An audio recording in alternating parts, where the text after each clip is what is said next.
Hello, നമ്മളിന്ന് network പ്രോഗ്രാമിങ്ങിലെ ആദ്യത്തെ ലെക്ചറിലേക്ക് പോവാണ്. ലെക്ചറിൽ നമ്മൾ ആദ്യം കാണാൻ പോകുന്നത് ഹിസ്റ്ററി ഓഫ് ജാവയാണ്. ഇതിൽ വരുന്ന സബ്സെക്ഷനാണ് പാത്ത് ടു ജാവ.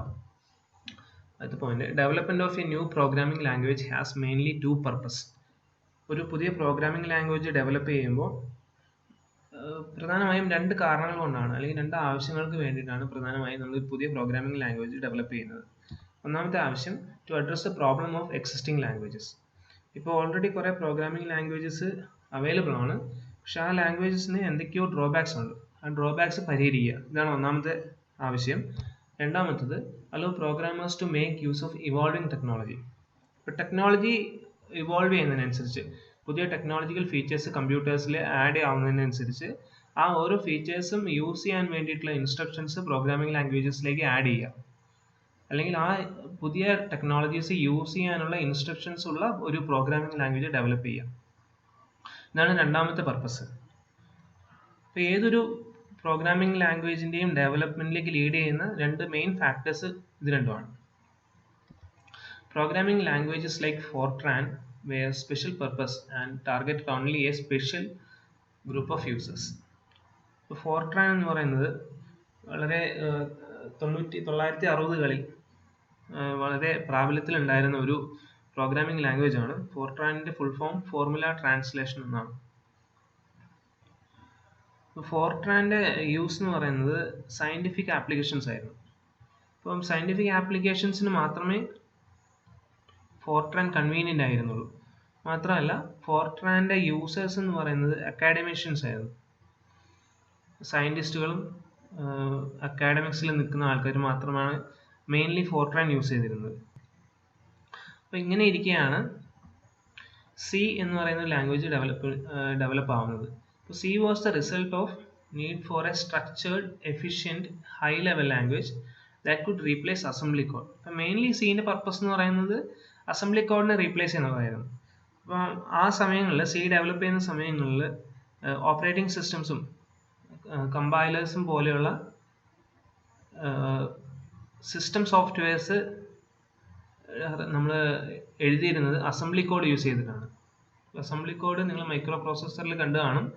അസംബ്ലി കോഡിൽ ഒരു പ്രോഗ്രാം എഴുതുന്നത് ഡിഫിക്കൽട്ടാണ്, അതിലൊരു എറർ വന്നു കഴിഞ്ഞാൽ അത് റെക്കഗ്നൈസ് ചെയ്യാൻ ഡിഫിക്കൽട്ടാണ്, അത് റെക്ടിഫൈ ചെയ്യാൻ ഡിഫിക്കൽട്ടാണ്. മാത്രമല്ല, ലേറ്റർ ഈ പ്രോഗ്രാമിൽ ഒരു മോഡിഫിക്കേഷൻ വരുത്തുക എന്ന് പറയുന്നത് അതും ബുദ്ധിമുട്ടുള്ള കാര്യമാണ്. അപ്പം ഈ അസംബ്ലി കോഡിനെ റീപ്ലേസ് ചെയ്യുകയും വേണം, എന്നാൽ അസംബ്ലി കോഡിൻ്റെ അത്രയും പവർഫുൾ ആയിട്ടുള്ള ഒരു ലാംഗ്വേജ് വേണം എന്നുള്ള ആവശ്യത്തിൽ നിന്നാണ് സി ഡെവലപ്പ് ആവുന്നത്. സി ഒരു സ്ട്രക്ചേർഡ് ലാംഗ്വേജ് കൂടിയാണ്. ഇപ്പോൾ ഫോർട്രാൻ്റെയൊക്കെ മെയിൻ പ്രോബ്ലം അതായിരുന്നു, അതൊരു സ്ട്രക്ചേർഡ് ലാംഗ്വേജ് അല്ലായിരുന്നു. സ്ട്രക്ചേർഡ് ലാംഗ്വേജ് എന്ന് പറഞ്ഞാൽ ഈ പ്രോഗ്രാമിൻ്റെ ഫ്ലോയ്ക്ക് ഒരു സ്ട്രക്ചർ കൊടുക്കുകയാണ് നമ്മൾ. സ്ട്രക്ചേർഡ് ലാംഗ്വേജ് സിമ്പിളായിട്ട് പറഞ്ഞു കഴിഞ്ഞാൽ, ഒരു ലാംഗ്വേജ് സ്ട്രക്ചേർഡ് ആണെങ്കിൽ അതിൽ പ്രോഗ്രാമിൻ്റെ ഫ്ലോ വളരെ ക്ലിയർ ആയിട്ട് സ്പെസിഫൈ ചെയ്തിരിക്കും. അല്ലെങ്കിൽ നമുക്ക് ആ പ്രോഗ്രാം റീഡ് ചെയ്യുമ്പം ആ പ്രോഗ്രാമിൻ്റെ സോഴ്സ് കോഡിൽ നിന്നും അതിലെ സ്റ്റേറ്റ്മെൻറ്റ്സിൻ്റെ ഫ്ലോ വളരെ പെട്ടെന്ന് മനസ്സിലാവും. ഉദാഹരണത്തിന് നമ്മൾ പഠിക്കുന്ന ലാംഗ്വേജുകളിലെല്ലാം ബ്രാഞ്ചിങ് സ്റ്റേറ്റ്മെൻറ്റ്സ് ഉണ്ട്. If statement, if else statement, if else if statements, പിന്നെ ലൂപ്പിംഗ് സ്റ്റേറ്റ്മെൻറ്റ്സ് ഉണ്ട്. ഫോർ, വൈൽ പോലുള്ള ലൂപ്പിംഗ് സ്റ്റേറ്റ്മെൻറ്റ്സ് ഉണ്ട്. അപ്പം നമുക്ക് കോഡ് കണ്ടാൽ തന്നെ അറിയാം ഈ കോഡ് എങ്ങനെയാണ് എക്സിക്യൂട്ട് ചെയ്യാൻ പോകുന്നത്. പക്ഷെ പണ്ട് ഇതിനൊക്കെ പകരം jump statements, go to statements, labels പോലുള്ള മെക്കാനിസംസ് ആയിരുന്നു ഈ കൺട്രോൾ സ്റ്റേറ്റ്മെൻറ്റ്സ് ആയിട്ട് യൂസ് ചെയ്തിരുന്നത്. അപ്പോൾ അത് പ്രോഗ്രാംസിൻ്റെ റീഡബിലിറ്റി വളരെയധികം ബാധിക്കുന്ന ഒരു ഘടകമായിരുന്നു. അപ്പോൾ അതൊക്കെ ഒഴിവാക്കുക എന്നുള്ള പർപ്പസിനാണ് സി ഡെവലപ്പ് ചെയ്തത്. C was developed in early 1970s and C is marked as the beginning of the modern age of computer languages. C വളരെ വലിയൊരു റെവല്യൂഷൻ ആയിരുന്നു പ്രോഗ്രാമിംഗ് ലാംഗ്വേജസിൻ്റെ ഫീൽഡിൽ. പക്ഷേ സിക്ക് ഒരു പ്രശ്നമുണ്ട്. C programs become complex as lines of code increases. ഇപ്പോൾ പ്രോഗ്രാമിൻ്റെ ലെങ്ത് കൂടുന്നതിനനുസരിച്ച് സി പ്രോഗ്രാംസ് മാനേജ് ചെയ്യാൻ ബുദ്ധിമുട്ടായി വരും. അപ്പോൾ ഈ പ്രശ്നം പരിഹരിക്കുന്നതിന് വേണ്ടിയിട്ടാണ് C++ ഡെവലപ്പ് ചെയ്തത്. To manage complexity, C++ was developed in late 1970s. ഇപ്പോൾ C++ സിൻ്റെ ഡയറക്റ്റ് ഡിസെൻഡൻ്റ് ആണ്. ഇപ്പോൾ സി പ്രോഗ്രാമിലേക്ക് ഈ കോംപ്ലക്സിറ്റി മാനേജ് ചെയ്യാനുള്ള കുറച്ച് ഫീച്ചേഴ്സും കൂടെ ആഡ് ചെയ്തപ്പോൾ കിട്ടിയ പുതിയ ലാംഗ്വേജ് ആണ് C++. ബേസിക്കലി ആഡ് ചെയ്ത കാര്യം എന്ന് പറയുന്നത് ഒബ്ജക്റ്റ് ഓറിയന്റഡ് പ്രോഗ്രാമിംഗ് കൺസെപ്റ്റ്സ് ആണ്. സിയിലേക്ക് object oriented programming concepts add ചെയ്തപ്പോൾ കിട്ടിയ പുതിയ ലാംഗ്വേജ് ആണ് C++. അപ്പോൾ C++നെ ഒറിജിനലി അതിന്റെ ഡെവലപ്പർ വിളിച്ചിരുന്നത് C with classes എന്നായിരുന്നു. പിന്നെ ഇതിന്റെ പേര് C++ എന്ന് മാറ്റി വിളിക്കുകയായിരുന്നു. C++, നിങ്ങൾ C പ്രോഗ്രാമിംഗ് ലാംഗ്വേജിൽ പഠിച്ചതാണ്. ++ ഓപ്പറേറ്റർ എന്ന് പറയുന്നത് ഇൻക്രിമെന്റിനെ കാണിക്കാനുള്ള ഓപ്പറേറ്റർ ആണ്. C എന്ന് പറയുന്ന ലാംഗ്വേജിന് ഒരു ഇൻക്രിമെന്റ്, ഒരു ആഡ് ഓൺ കൊടുത്തതാണ് C++ ലാംഗ്വേജ് എന്ന് കാണിക്കാനാണ് C++ എന്ന് പറയുന്ന പേര് ഈ ലാംഗ്വേജിന് കൊടുത്തത്. ഇനി Java was developed to support new technologies such as world wide web. ഇപ്പോൾ C++ വളരെ പോപ്പുലറായി നിന്നിരുന്ന സമയത്താണ് വേൾഡ് വൈഡ് വെബും ഇന്റർനെറ്റും ഒക്കെ മാർക്കറ്റിലേക്ക് വരുന്നത്. ഇന്റർനെറ്റും വേൾഡ് വൈഡ് വെബൊക്കെ ജനങ്ങളുടെ ഇടയിൽ പോപ്പുലർ ആവുന്നത്. അപ്പോൾ C++ൽ വേൾഡ് വൈഡ് വെബിനും ഇന്റർനെറ്റിനുമുള്ള സപ്പോർട്ട് വളരെ കുറവായിരുന്നു, വളരെ പ്രിമിറ്റീവ് ആയിരുന്നു. അപ്പോൾ അങ്ങനെ ഇരിക്കുകയാണ് എന്നാൽ പിന്നെ ഈ കാര്യങ്ങളെല്ലാം സപ്പോർട്ട് ചെയ്യുന്ന പുതിയ ടെക്നോളജീസ് എല്ലാം നമുക്ക് യൂസ് ചെയ്യാൻ പാകത്തിന് ഒരു പുതിയ ലാംഗ്വേജ് ഡെവലപ്പ് ചെയ്തേക്കാം എന്ന ആശയം ജാവയുടെ ഡെവലപ്പേഴ്സിന് മനസ്സിൽ ഉദിക്കുകയും ജാവ എന്ന് പറയുന്ന ലാംഗ്വേജിന്റെ ഡെവലപ്മെന്റിലേക്ക് നീങ്ങുകയും ചെയ്തു. Creation of Java. Java was conceived by James Gosling, Patrick Norton, Chris Worth, Ed Frank and Mike Sheridan in 1991. ഈ ജെയിംസ് ഗോസ്ലിങ്ങിന്റെ പേരിലാണ് ജാവ മെയിൻലി അറിയപ്പെടുന്നത്. ജെയിംസ് ഗോസ്ലിങ്ങും കോ വർക്കേഴ്സും സൺ മൈക്രോ സിസ്റ്റംസ് എന്ന് പറയുന്ന കമ്പനിയിൽ വർക്ക് ചെയ്തുകൊണ്ടിരിക്കുമ്പോൾ ഡെവലപ്പ് ചെയ്ത ലാംഗ്വേജ് ആണ് ജാവ. 1991 ജാവ ഡെവലപ്പ് ആവുന്നത്. ജെയിംസ് ഗോസ്ലിങ് ഇപ്പോഴും ജീവിച്ചിരിപ്പുണ്ട്. അദ്ദേഹത്തിന്റെ ഫോട്ടോയാണിത്. അദ്ദേഹത്തിന് ഇപ്പോൾ 65 വയസ്സുണ്ട്. Java was initially called as Oak but was renamed Java in 1995. 1991 ഇവർ ഇത് ഡെവലപ്പ് ചെയ്യുമ്പം ജാവയുടെ ഒറിജിനൽ പേര് ഓക്ക് എന്നായിരുന്നു. 95 ഇതിനെ ജാവയിലേക്ക് റീനെയിം ചെയ്യപ്പെടുന്നത്. ഈ 91 ഇതിന്റെ ഇനീഷ്യൽ ഡെവലപ്മെന്റ് തൊട്ടിട്ട് 1995 ജാവ ആവുന്നോളം വരെ ഇവർ മാത്രമല്ല, ഈ പറഞ്ഞിരിക്കുന്ന ആൾക്കാർ മാത്രമല്ല, വേറെ കുറെ ആൾക്കാർ ജാവയുടെ ഡെവലപ്മെന്റിൽ കോൺട്രിബ്യൂട്ട് ചെയ്തിട്ടുണ്ട്. ഇപ്പൊ ജാവയുടെ ഡെവലപ്മെന്റ് ഒറിജിനൽ പർപ്പസ് ഈ വേൾഡ് വൈഡ് വെബിനെയോ ഇന്റർനെറ്റിനെയോ സപ്പോർട്ട് ചെയ്യുക എന്നുള്ളതായിരുന്നില്ല. Its original purpose was platform independency. Actually Sun Microsystems ഇവർ വർക്ക് ചെയ്തുകൊണ്ടിരുന്ന സമയത്ത് ഇവർ എംബഡഡ് സിസ്റ്റംസിന് വേണ്ടിയുള്ള കോഡ്സ് റൈറ്റ് ചെയ്തുകൊണ്ടിരിക്കുകയായിരുന്നു.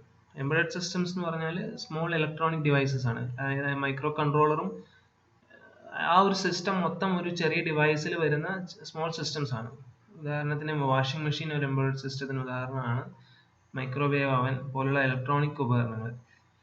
അപ്പം ഇവര് ആ സമയത്ത് നേരിട്ട ഒരു പ്രധാന പ്രശ്നമായിരുന്നു, ഇവര് സെയിം ആപ്ലിക്കേഷന് വേണ്ടി എഴുതുന്ന കോഡ് ഒരു ഡിവൈസിൽ വർക്ക് ചെയ്യുന്ന കോഡ് അതേപടി മറ്റൊരു ഡിവൈസിൽ യൂസ് ചെയ്യാൻ പറ്റുന്നില്ല. രണ്ടാമത്തെ ഡിവൈസിലേക്ക് സെയിം കോഡ് യൂസ് ചെയ്യേണ്ടി വരുമ്പോൾ കോഡ് മൊത്തത്തിൽ മാറ്റി എഴുതേണ്ട പ്രശ്നം വന്നു. അതായത് ഇവരെഴുതുന്ന കോഡുകളെല്ലാം ഒരു പർട്ടിക്കുലർ ഡിവൈസിന് ഡിപ്പെൻഡൻ്റ് ആയിപ്പോയി, അല്ലെങ്കിൽ ഒരു പർട്ടിക്കുലർ പ്ലാറ്റ്ഫോമിന് ഡിപ്പെൻഡൻ്റ് ആയിപ്പോയി. അപ്പോൾ ഈ പ്ലാറ്റ്ഫോമുകൾക്ക് അല്ലെങ്കിൽ ഒരാവശ്യത്തിന് എഴുതുന്ന കോഡ് ഒരു മാറ്റവും കൂടാതെ വ്യത്യസ്ത പ്ലാറ്റ്ഫോമുകളിൽ അല്ലെങ്കിൽ വ്യത്യസ്ത ഇലക്ട്രോണിക് ഉപകരണങ്ങളിൽ എങ്ങനെ ഉപയോഗിക്കാം എന്നൊരു ആശയം മനസ്സിൽ വന്നപ്പം ഡെവലപ്പ് ആയ ലാംഗ്വേജ് ആണ് ജാവ. പിന്നെ രണ്ടാമത്തെ കാര്യം, programs for the world wide web also demands portability. ഇപ്പോൾ വേൾഡ് വൈഡ് വെബ് ആ സമയത്ത് വളരെ പോപ്പുലർ ആയിട്ട് വന്നുകൊണ്ടിരുന്ന സമയമായിരുന്നു. ഇപ്പോൾ വേൾഡ് വൈഡ് വെബ് എന്ന് പറഞ്ഞിട്ടുണ്ടെങ്കിൽ നമ്മുടെ വേൾഡിൽ മൊത്തം സ്പാൻ ചെയ്ത് കിടക്കുന്ന ഒരു നെറ്റ്വർക്കാണ്. അപ്പം വേൾഡ് മൊത്തം കവർ ചെയ്യുന്ന നെറ്റ്വർക്ക് ആയതുകൊണ്ട് തന്നെ ഇതിൽ കണക്റ്റഡ് ആയിരിക്കുന്ന ഡിവൈസ് എല്ലാം ഒരേപോലത്തെ ഡിവൈസ് ആയിരിക്കില്ല. അപ്പം ഒരു കൂട്ടം ആൾക്കാരുടെ കയ്യിൽ വിൻഡോസ് മെഷീൻസ് ആയിരിക്കാം, വേറെ കുറേ പേരുടെ കയ്യിൽ ലിനക്സ് മെഷീൻസ് ആയിരിക്കാം, ഇനി വേറെ കുറേ ആൾക്കാരുടെ കയ്യിൽ ആപ്പിൾ മെഷീൻസ് ആയിരിക്കാം, ആപ്പിളിൻ്റെ മാക്കിൻടോഷ് മെഷീൻസ് ആയിരിക്കാം. പലരും പല ഓപ്പറേറ്റിംഗ് സിസ്റ്റവും പല പ്രോസസ്സേഴ്സും ആണ് യൂസ് ചെയ്യുന്നത്. പക്ഷെ വേൾഡ് വൈഡ് വെബിൽ ഓരോ ആൾക്കാരെയും നോക്കി അവരവർക്ക് വേണ്ട പ്രോഗ്രാംസ് അവരവരുടെ പ്ലാറ്റ്ഫോമിനനുസരിച്ച് ലഭ്യമാക്കുക എന്ന് പറഞ്ഞാൽ വളരെ ബുദ്ധിമുട്ടാണ്. നമ്മൾ ചെയ്യുന്നത് ഒരു ആപ്ലിക്കേഷൻ വേൾഡ് വൈഡ് വെബിൽ ഇടുക, അത് എല്ലാവർക്കും ആക്സസ് ചെയ്യാൻ പറ്റുക. അപ്പം ഇങ്ങനെ ഒരു ആവശ്യം വന്നപ്പം പോർട്ടബിലിറ്റി എന്നുള്ളൊരു കൺസെപ്റ്റ് വന്നു. പോർട്ടബിലിറ്റി അല്ലെങ്കിൽ പ്ലാറ്റ്ഫോം ഇൻഡിപെൻഡൻസി രണ്ടും നമുക്ക് ഇന്റർചേഞ്ചബിൾ യൂസ് ചെയ്യാം. അപ്പോൾ ഈ കൺസെപ്റ്റ് വരികയും പോർട്ടബിൾ ആയിട്ടുള്ള ഏത് മെഷീനിലും ഒരേപോലെ യൂസ് ചെയ്യാൻ പറ്റുന്ന പ്രോഗ്രാംസ് എങ്ങനെ എഴുതാം എന്നുള്ള ഒരു ചോദ്യം വരികയും അതിന് ഉത്തരമായിട്ടാണ് ഇവർ ജാവ ഡെവലപ്പ് ചെയ്യുന്നത്. ഇനി C++ഉം സിയും ജാവയും എല്ലാം ഡെവലപ്പ് ചെയ്തത് പ്രോഗ്രാമേഴ്സ് തന്നെയാണ്. ഇപ്പൊ പ്രോഗ്രാം അവർക്ക് യൂസ് ചെയ്യേണ്ട പ്രൊഡക്റ്റ് അവർ തന്നെയാണ് ഡെവലപ്പ് ചെയ്തത്. അപ്പൊ ഇതിനൊരു വലിയ അഡ്വാൻറ്റേജ് ഉണ്ട്. ഞാനൊരു ഉദാഹരണം പറയാം. ഇപ്പം നിങ്ങൾ ക്ലാസ്സിൽ നിങ്ങളുടെ എക്സാമിൻ്റെ സമയമാകുമ്പോൾ നിങ്ങൾക്കൊരു ടോപ്പിക്കിന് വളരെ ഡൗട്ട് വന്നു. അപ്പം നിങ്ങൾ നിങ്ങളുടെ ടീച്ചറിൻ്റെ അടുത്തേക്ക് നേരിട്ട് പോകുന്നതിന് പകരം നിങ്ങൾ നിങ്ങളുടെ ഫ്രണ്ടിൻ്റെ അടുത്താണ് ഡൗട്ട് ചോദിക്കുക. അപ്പോൾ ടീച്ചർ പറയുന്നതിനേക്കാളും വളരെ നന്നായിട്ട് നിങ്ങളുടെ ഫ്രണ്ടിന് ആ സമയത്ത് ആ ടോപ്പിക്ക് നിങ്ങൾക്ക് പറഞ്ഞുതരാൻ പറ്റും. ഇപ്പോൾ എക്സാം പോയിന്റ് ഓഫ് വ്യൂവിലൂടെ നിങ്ങളുടെ ഫ്രണ്ട് നിങ്ങൾ എങ്ങനെയാണ് ചിന്തിക്കുന്നുവോ അതുപോലെ തന്നെ നിങ്ങളുടെ ഫ്രണ്ടും ചിന്തിക്കുന്നത് കൊണ്ടാണ് നിങ്ങളുടെ ഫ്രണ്ടിന് ആ ടോപ്പിക്ക് വളരെ ക്ലിയർ ആയിട്ട് നിങ്ങൾക്ക് പറഞ്ഞുതരാൻ പറ്റുന്നത്. അതുപോലെ ഒരു പ്രോഗ്രാമിംഗ് ലാംഗ്വേജ് ഡെവലപ്പ് ചെയ്യുന്നത് ഒരു പ്രോഗ്രാമർ ആകുമ്പോൾ ആ പ്രോഗ്രാമർക്ക് കൃത്യമായിട്ട് അറിയാം ഞാൻ എങ്ങനെയാണ് ഒരു പ്രോഗ്രാം എഴുതാൻ പോകുന്നത്, എനിക്ക് എന്തൊക്കെയാണ് വേണ്ടത്, എന്തൊക്കെയാണ് എനിക്ക് വേണ്ടാത്തത്. ഇത്തരം കാര്യങ്ങളെല്ലാം ഈ പ്രോഗ്രാമറിന് കൃത്യമായിട്ട് അറിയുന്നത് കൊണ്ട് അയാൾ ഡെവലപ്പ് ചെയ്യുന്ന ലാംഗ്വേജ് അയാൾക്ക് വേണ്ടിയിട്ടുള്ള ലാംഗ്വേജ് ആയിരിക്കും, അതായത് ഒരു പ്രോഗ്രാമർക്ക് വേണ്ടിയുള്ള ലാംഗ്വേജ് ആയിരിക്കും. ഇപ്പോൾ C++ഉം ജാവയും എല്ലാം ഡെവലപ്പ് ചെയ്തത് പ്രോഗ്രാമേഴ്സ് ആണ്, അത് ടെസ്റ്റ് ചെയ്തത് പ്രോഗ്രാമേഴ്സ് ആണ്. അതുകൊണ്ട് ഇവയെല്ലാം പ്രോഗ്രാമേഴ്സ് ലാംഗ്വേജ് എന്നാണ് അറിയപ്പെടുന്നത്. അപ്പോൾ C++നെ ഇന്റർനെറ്റിനെയും വേൾഡ് വൈഡിനെയും ഹാൻഡിൽ ചെയ്യാനുള്ള ഫീച്ചേഴ്സ് മിസ്സിംഗ് ആയിരുന്നു, അല്ലെങ്കിൽ അതത്ര വെൽ ഡെവലപ്ഡ് അല്ലായിരുന്നു. അപ്പോൾ ആ ഒരു പോരായ്മ പരിഹരിക്കാൻ കൂടിയാണ് ജാവ എന്ന് പറയുന്ന ലാംഗ്വേജ് ഇവർ ഡെവലപ്പ് ചെയ്തത്. വേൾഡ് വൈഡ് വെബിനെ ഹാൻഡിൽ ചെയ്യുക അല്ലെങ്കിൽ ഇന്റർനെറ്റിന് വേണ്ടിയിട്ടുള്ള പ്രോഗ്രാംസ് ഡെവലപ്പ് ചെയ്യാൻ വേണ്ടിയിട്ട് ഉള്ള ഒരു ലാംഗ്വേജ് ഡെവലപ്പ് ചെയ്യുക. ഇതായിരുന്നു ജാവയുടെ ഡെവലപ്മെന്റിന്റെ മറ്റൊരു ഉദ്ദേശം. പക്ഷേ ജാവ എന്ന് പറയുന്നത് C++ന്റെ ഇന്റർനെറ്റ് വേർഷൻ അല്ല. C++ൽ ഇന്റർനെറ്റ് ഫീച്ചേഴ്സ് ആഡ് ചെയ്ത ഒരു ലാംഗ്വേജ് അല്ല ജാവ. ജാവ എന്ന് പറയുന്നത് C++ൽ നിന്നും ഡിഫറെന്റ് ആയിട്ടുള്ള ഒരു ലാംഗ്വേജ് ആണ്. C++ന്റെ സോഴ്സ് കോഡും ജാവയുടെ സോഴ്സ് കോഡും അങ്ങോട്ടും ഇങ്ങോട്ടും കോമ്പാറ്റബിൾ അല്ല. ഇവ തമ്മിൽ സോഴ്സ് കോഡ് കോമ്പാറ്റബിലിറ്റി ഇല്ല. C++ഉം സിയും തമ്മിൽ സോഴ്സ് കോഡ് കോമ്പാറ്റബിലിറ്റി ഉണ്ട്. ഈ സോഴ്സ് കോഡ് കോമ്പാറ്റബിലിറ്റി എന്ന് പറഞ്ഞാൽ നിങ്ങളൊരു C പ്രോഗ്രാം കോപ്പി ചെയ്തിട്ട് അതേപടി ഒരു C++ പ്രോഗ്രാമിൽ പേസ്റ്റ് ചെയ്ത് കഴിഞ്ഞാൽ ആ പ്രോഗ്രാം വർക്ക് ചെയ്യും. നിങ്ങൾക്ക് C കോഡ് അതേപടി C++ൽ യൂസ് ചെയ്യാൻ സാധിക്കും. അപ്പോൾ C പ്രോഗ്രാമും C++ പ്രോഗ്രാമും തമ്മിൽ ഒരു സോഴ്സ് കോഡ് കോമ്പാറ്റബിലിറ്റി ഉണ്ട്. പക്ഷേ ഒരു C++ കോഡ് എടുത്തിട്ട് നിങ്ങൾക്ക് ജാവയിലോ ഒരു ജാവ കോഡ് എടുത്തിട്ട് C++ലോ പേസ്റ്റ് ചെയ്ത് കഴിഞ്ഞാൽ ആ പ്രോഗ്രാംസ് വർക്ക് ചെയ്യില്ല. ഇവ തമ്മിൽ സോഴ്സ് കോഡ് കോമ്പാറ്റബിലിറ്റി ഇല്ല. ഇവ രണ്ടും ഡിഫറെന്റ് ലാംഗ്വേജസ് ആണ്. ജാവയുടെ ഫിലോസഫി വേറെയാണ്, ജാവയുടെ ആപ്ലിക്കേഷൻസ് വേറെയാണ്. ജാവ ഒരു എൻറ്റയർലി ഡിഫറെന്റ് ലാംഗ്വേജ് ആണ്. പക്ഷെ ജാവയുടെ ഫീച്ചേഴ്സും ജാവയുടെ ക്യാരക്ടറിസ്റ്റിക്സും എല്ലാം C++നോട് വളരെയധികം സിമിലർ ആണ്. ജാവയിലുള്ള കൺസെപ്റ്റ്സും C++നോട് വളരെയധികം സിമിലർ ആണ്.